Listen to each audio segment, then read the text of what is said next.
he should have a pen that says, "I stole and then burned the Jackie Robinson statue in 2024.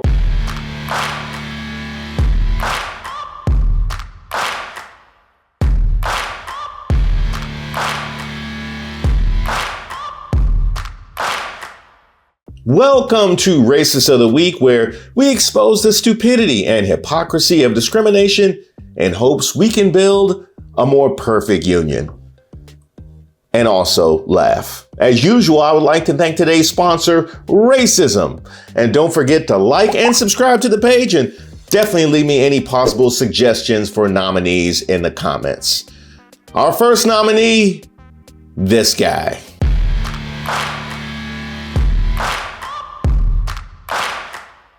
Wichita police have made an arrest in the theft and destruction of the Jackie Robinson statue from a Wichita, Kansas park. The incident, which occurred a few weeks ago, involved the theft and subsequent burning of the Jackie Robinson statue, an act that not only dishonored an important figure in American history, but also resulted in significant financial loss. According to the Wichita Police Department, the statue was valued at $75,000, which I would say, given that they burned something that was valued at $75,000, kind of speaks to their motives. My thought, who destroys a Jackie Robinson statue? In 2024, a Jackie Robinson statue? I thought that Jackie Robinson had entered that Martin Luther King zone of black people where all of America pretends like he was beloved, despite the fact that they all but terrorized him when he was alive. And it's a good person whose name to bring up to get yourself out of trouble when you said something cross about black people. I thought he had entered the MLK zone. You know what? For burning a Jackie Robinson statue in 2024, you deserve to be arrested during Black History Month. And I want to know what he tells people in jail he got arrested for. He should have a pen that says, "I stole and then burned the Jackie Robinson statue in 2024. Who would do something like this? This got to be the family of Ty Cobb. This got to be the family of Ty Cobb. Like, you know what? Our legacy was secure until that damn integration. I was going to go down as the greatest player of all time. Who was this, Ben Chapman? Or maybe Kennesaw Mountain Landis? Like, man, I had an impeccable record, but because of my pesky racism, now nobody gives me any shine. Is this person related to one of the three or all three? I'm going to take a look at him and say, probably. 45-year-old Ricky Alderete has been arrested and charged with the crime. He faces charges of felony theft, identity theft, making false information, and aggravated criminal damage. Now, while Alderete's arrest marks a crucial step in the investigation, Wichita Police Chief Joe Sullivan hinted that it's just the beginning, suggesting the possibility of more arrests in connection with the case. I mean, does that look like the kind of guy who carried this out all by himself? Now, Alderete was taken into custody earlier this month for an unrelated case. And if you're wondering, he didn't need Jackie Robinson to cross over the criminal activity. No, he lived there already. However, authorities claim there's currently no evidence to suggest the crime was motivated by hate or race. Now, let me see. He stole something that was worth $75,000. Does this gentleman look like he could use 75 grand? I mean, does this gentleman look like he could use 7 grand?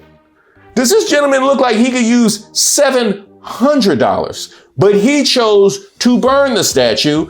And I'm gonna go ahead and say it was motivated by hate or race. That's what I'm gonna go ahead and say. Now, there is some good news, however. League 42, a youth baseball league that utilizes the park where the statue was stolen for his games, initiated a GoFundMe campaign to raise funds for a replacement. And the community overwhelmingly contributed over $190,000, surpassing the initial goal of $175,000. Shout out to y'all. The need for fundraising arose as the remains of the vandalized statue were found in a state beyond repair, making it nearly impossible to restore.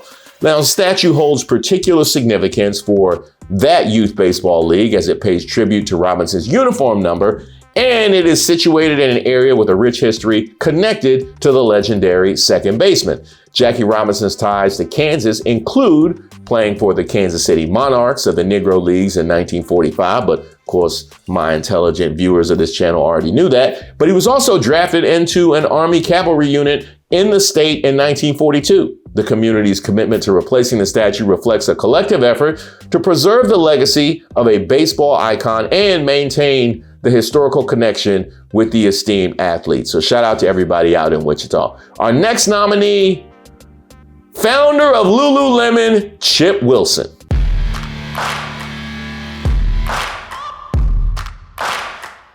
Now, in a recent interview with Forbes, Wilson made it clear he's not really down with all that diversity and inclusion stuff the company is on these days. He says, and I quote, "Lululemon is trying to become like the Gap, everything to everybody.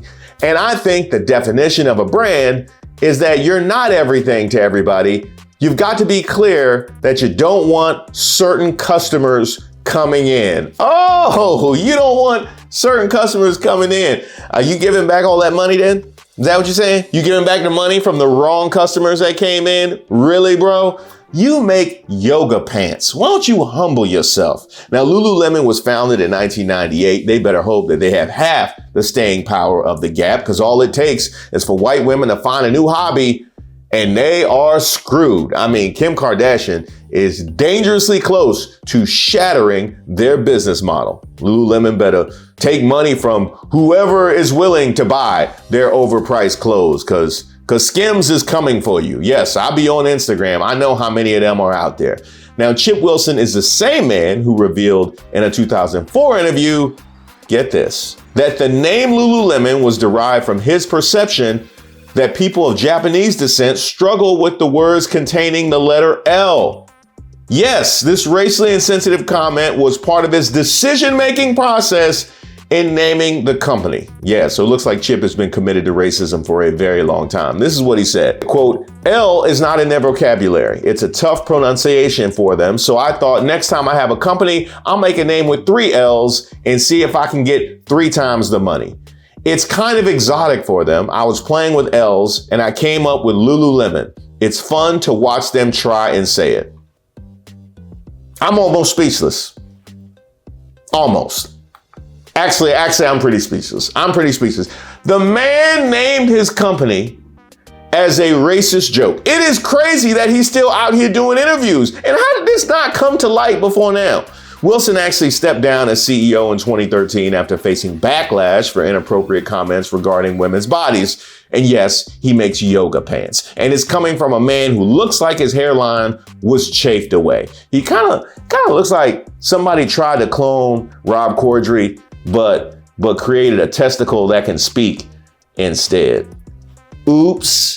Now, despite his controversial comments, the brand does continue to thrive, but attempts were made to distance itself from Wilson's views and present a more inclusive image. Lululemon introduced an Inclusion, Diversity, Equity, and Action initiative in 2020 to address past issues by focusing on staff diversity and inclusivity, which I'm sure Chip loved. Y'all better hope this works, because if it doesn't, you'll see Lululemon all over Burlington Coat Factory. Is that what you want, Chip? Is that what you want? If not, you need to shut your mouth and go away. And by the way, am I not the only person who thinks about the fact that this was supposed to be racist towards Asian people every time I say the word Lululemon? I've said it like 3 times now, and my mind goes back there every time. I don't know if I'll ever be able to disassociate that. And yes, Lululemon, you have Chip Wilson to thank for that. Congratulations to him and to Riggy Alderete. You are our racist of the week. And you know what? Special shout out to the good people of Wichita, Kansas. That was really dope. Positive news that we needed during Black History Month. If you see somebody you would like to nominate, go ahead and throw them in the comments. You can email me at reese.waters@gmail.com. And be sure to check out my videos on the Truckers for Trump New York City boycott.